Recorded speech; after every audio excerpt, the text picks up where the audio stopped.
The South African government released the Government Gazette on the 3rd of July 2020, dealing with persons who are required to submit a income tax return.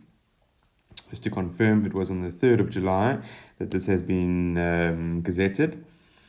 And we will now go through the details, and we will specifically look at the requirements to submit an income tax return for the year ending February 2020 for natural persons only. So if we have a look, they define the definition of 2020 year of assessment. In the case of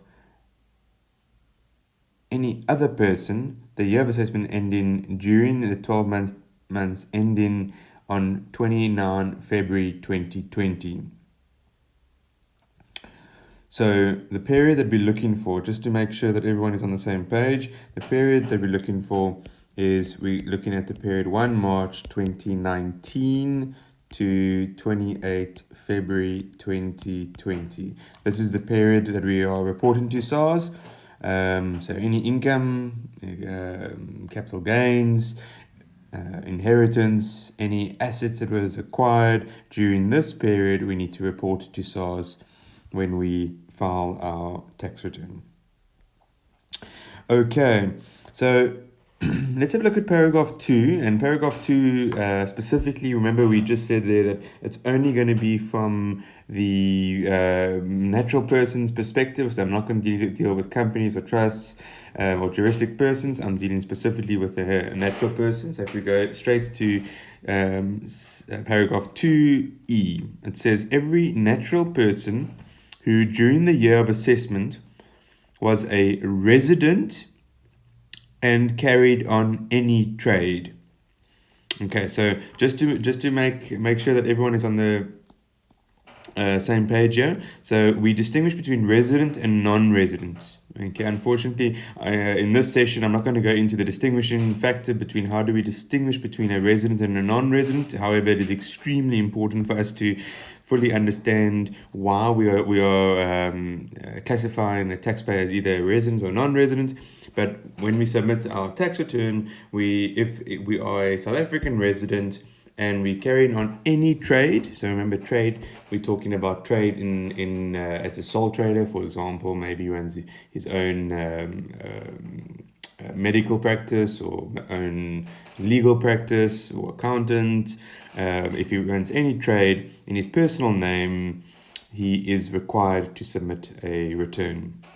And now, just quite important here, there's an exclusion here, other than in his or her capacity as an employee. Okay, so that's quite important. So if I am carrying on a trade as an employee of the company in my sole capacity, then we are exempted from 2E, which I will deal with separately when we get into employment income. Likewise, if I was a non-resident and carried on any trade, specifically requirement to submit a return. So clearly the purpose behind 2E is that as soon as you carry on a trade, you've got income that hasn't been subjected to pay as you earn, you have to submit an income tax return. If we look at number 2F, okay, every natural person who during the year of assessment was a resident and had capital gains or losses exceeding 40,000. So what is the logic on why this threshold of 40,000 is included? The logic behind the 40,000 is specifically because if I've made a capital gain of, let's say, for example, 30,000, there is, in terms of the age schedule, an exclusion, and we call it an annual exclusion, where it excludes capital gains up to 40,000. So therefore, what the fiscus is saying is that if you're a natural person and you made a 10,000 Rand gain on the sale of shares, you do not need to submit an income tax return because it is exempt. Okay, it's exempt, it falls under the exclusion of 40,000. Clearly, if you made a capital gain that's more than 40,000, then we are specifically required to submit a return. Again, the logic and the purpose behind this is that when you buy shares and you sell shares, no one is withholding the tax. There's no pay as you earn on there. There's no requirement from the financial institution to withhold tax. The tax is purely the responsibility of the natural person when he submits his income tax return. All right, if we look at Roman numeral 2, was not a resident and had capital gains or capital losses from the disposal of an asset to which the 8th schedule to the income tax applies. So again, there's no withholding tax with regards to there's no tax that has been withheld on the disposal of an asset by a non-resident. Subject to there could have been section 35 cap A, which deals with disposals to disposal by a non-resident. But if there has been a disposal and you fall within the 8th schedule and you're a non-resident, you need to submit an income tax return. Roman numeral 3, was a resident and held any funds in foreign currency or owned any assets outside the Republic if the total value of those funds and assets exceeded 225,000 Rand at any stage during the 2020 year of assessment. So this is quite critical. So if you are a South African resident and you've got any assets offshore in your own name with a value at any time during the 2020 year of assessment exceeding 225,000, you need to submit an income tax return. Roman numeral 4, was a resident and to whom any income or capital gains from funds in foreign currency or assets outside the Republic was attributed in terms of the Income Tax Act. So here we're specifically looking at where a South African resident has received a distribution from an offshore trust representing income or capital gains. Again, there's been a lot of amendments and focus on offshore trusts and distributions made to a South African resident, which needs to specifically be disclosed. One aspect that I'm a bit concerned about here, and I would recommend, it only talks about income or capital gains. Okay, what about if you receive capital from an offshore trust? So, for example, it's not income.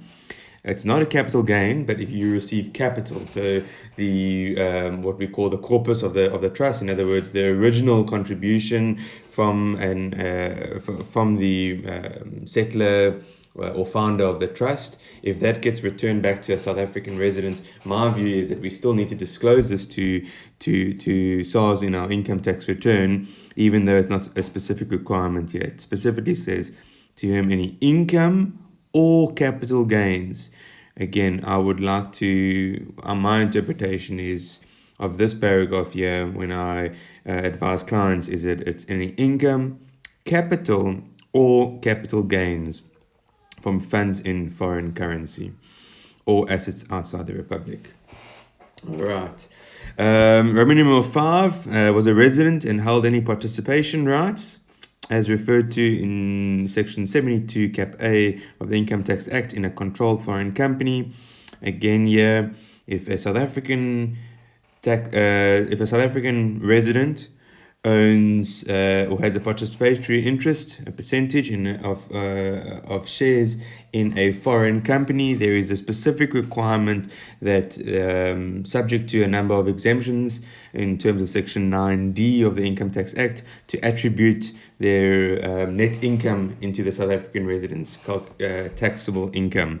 Again, we're not going to go into detail with that, but it's a lovely topic which often gets, it's important that we need to make sure that we fully understand the implications of having an interest in a foreign company.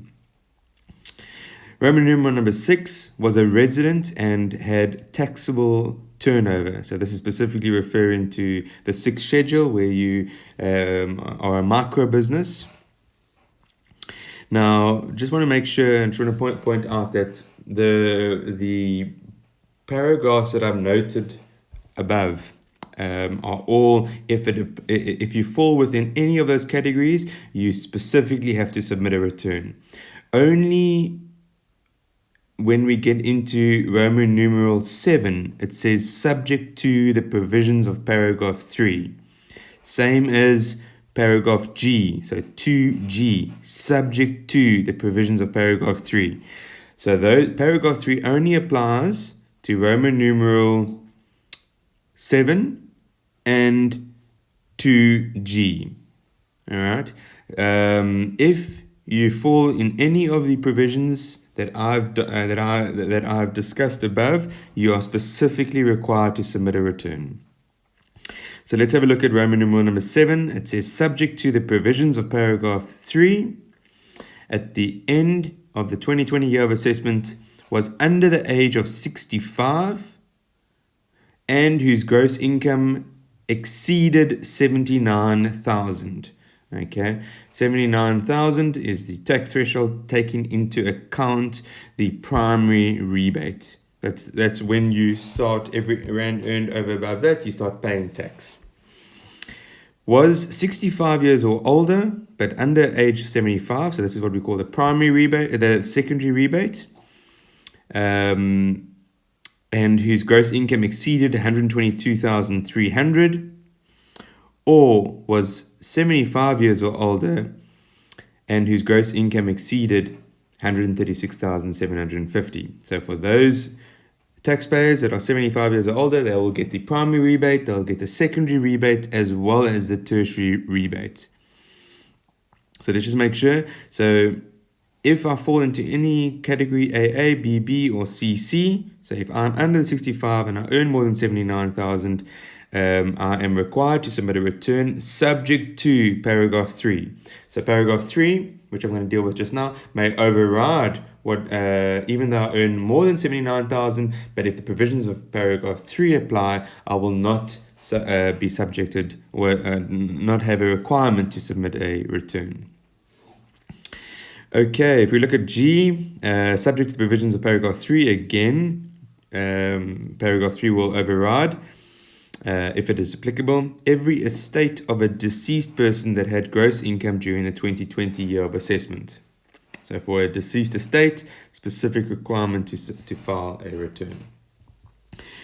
Paragraph H, every non-resident whose gross income during the 2020 year of assessment included interest from a source in the Republic to which the provisions of 10(1)(h) of the Income Tax Act does not apply.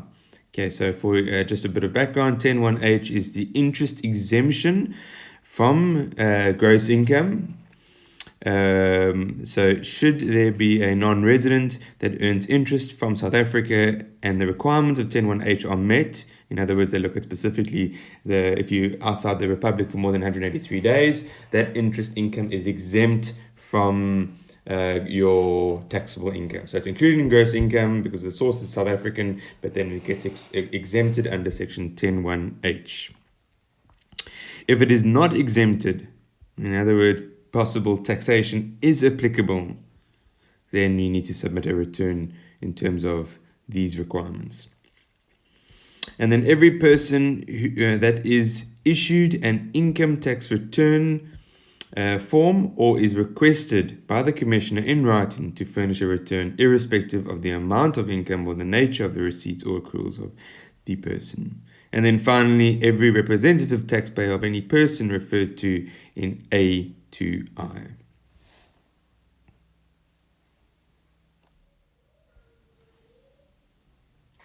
Alright, so persons who are not required to submit an income tax return. Paragraph 3 of the Gazette. If you are a natural person or an estate of a deceased person, is not required to submit an income tax return if the gross income, now just remember, gross income is the income earned prior to, so before any exemptions or deductions. If the gross income of the person during the 2020 year of assessment consisted solely of gross income described in one or more of the following subparagraphs. So quite important here, if it consisted solely of gross income described in one or more of the following paragraphs. Remuneration paid or payable from one single source, which does not exceed 500,000 Rand, and employees' tax has been deducted or withheld in terms of the deductions prescribed by the Commissioner. So this is quite important. I often see this being interpreted incorrectly. So it says here that the remuneration paid or payable from one single source does not exceed 500,000. So, for example, and we often see this, if you work for a group of companies, and let's say for some reason you get paid two salaries, one from company A and one from company B. You earn 250,000 from company A, and you earn 250,000 from company B. Now, that is two separate incomes that are being generated, okay, most likely on two separate payrolls. So because you've got two sources of income, this exemption does not apply.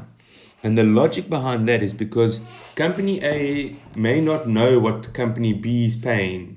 Therefore, when they calculated the tax payable, they calculated the tax payable just from that one source. So in other words, yes, tax has been payable on the 250,000, but it's been taxed on the basis that you're only earning 250,000, not in total 500,000. And that's the reason why the fiscus has requested only one source. It's because tax will be due if they haven't been taxed on a totality basis. Okay. B, if there's interest from a source in the Republic not exceeding 23,800. Again, why only 23,800? Because that's the exemption available for persons under the age of 65 in terms of Section 10(1)(I) XV of the Income Tax Act. It jumps to 34,500 in case of a natural person aged 65 or older. And again, those are the ones that qualify for your secondary stage of the interest exemption. And then 23,800 for in the case of a deceased estate. C, so just to recap where we are, natural person is not required to submit a return if it consisted solely of gross income in one or more of the following paragraphs. C, dividends and the natural person was a non-resident throughout the 2020 year of assessment. Again, dividends is exempt or most likely going to be exempt if it's local dividends in terms of Section 10(1)(k) of the Income Tax Act, and the natural person was a non-resident.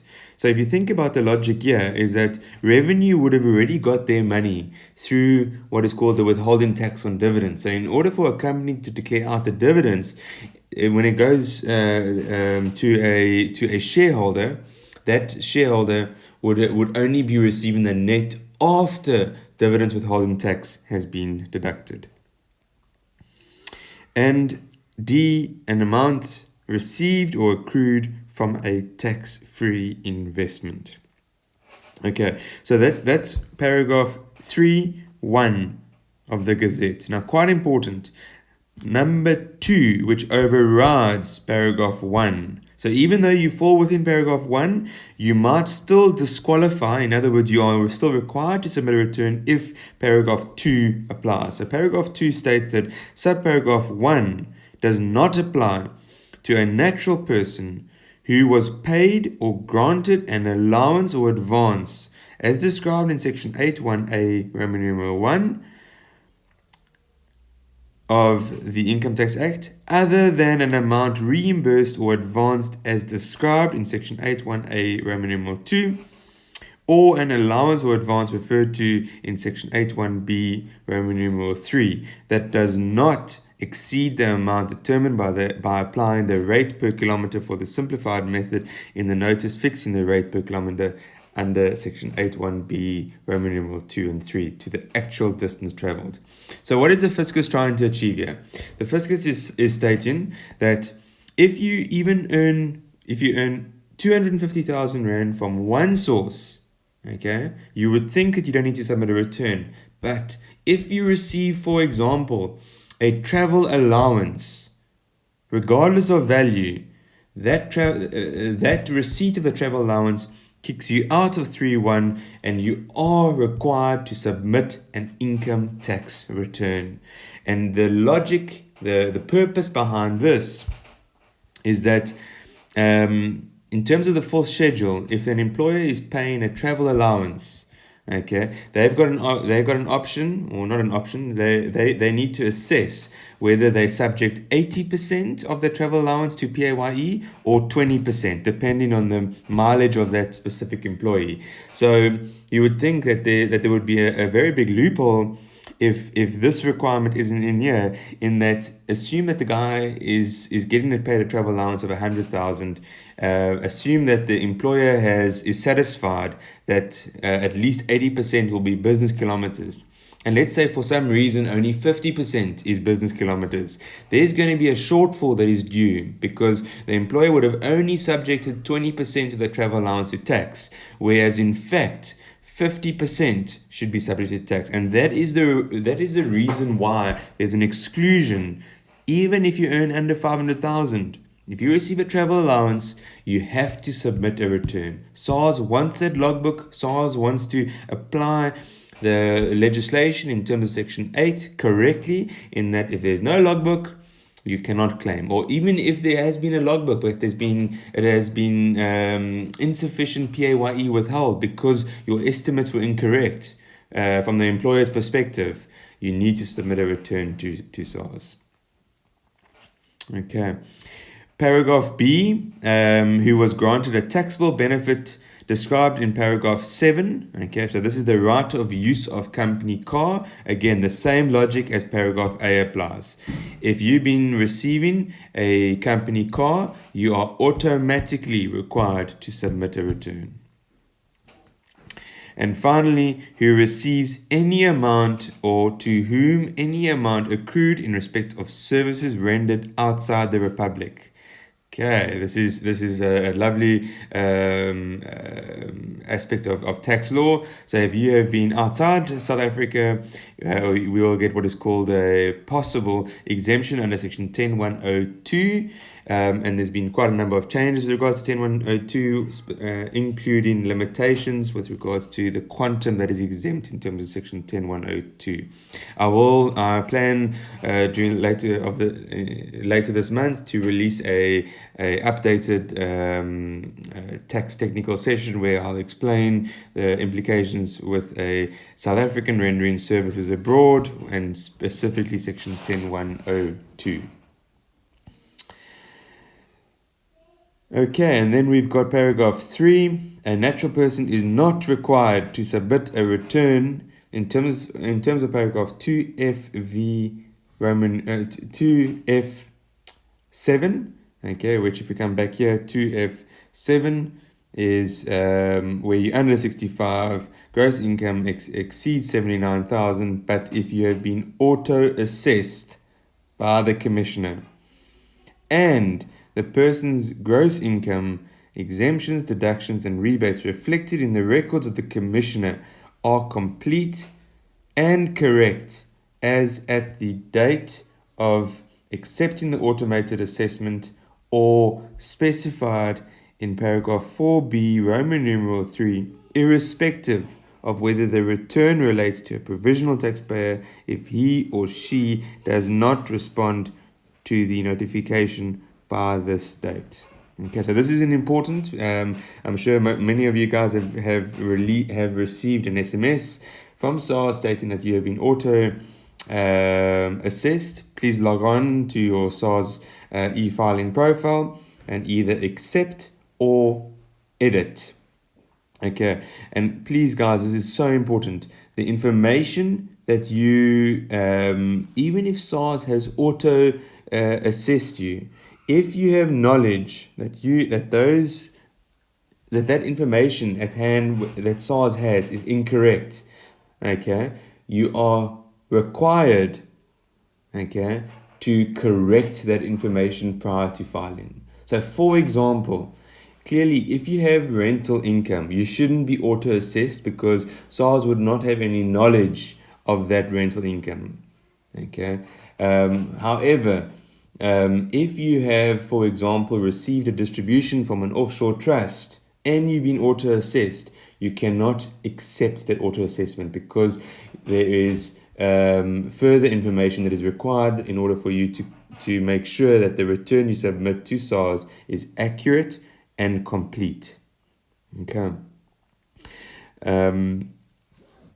Time periods for a natural person, we've got, if you're doing a manual submission, you've got until the 22nd of October. If the return is submitted electronically through the assistance of a SARS official at an office of SARS or manually. So if you go into the office, you've got until the 22nd of October 2020.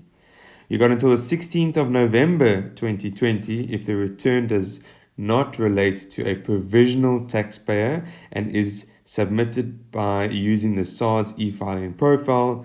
And then you've got until the 29th of January 2021 if the return relates to a provisional taxpayer and is submitted by using the SARS e-filing profiles. So even though the returns are only due for provisional taxpayers by the 29th of January 2021, we would recommend that for provisional taxpayers by the end of September to submit your returns, or at least to calculate if there has been a shortfall in provisional tax because interest will start to run from 1 October. So for provisional tax purposes, we have a top-up that can be made in order to limit the exposure to interest. Notice only interest only. If there's penalties in terms of the underpayment of provisional tax, in terms of paragraph 20 of the 4th schedule, penalties will not be able to be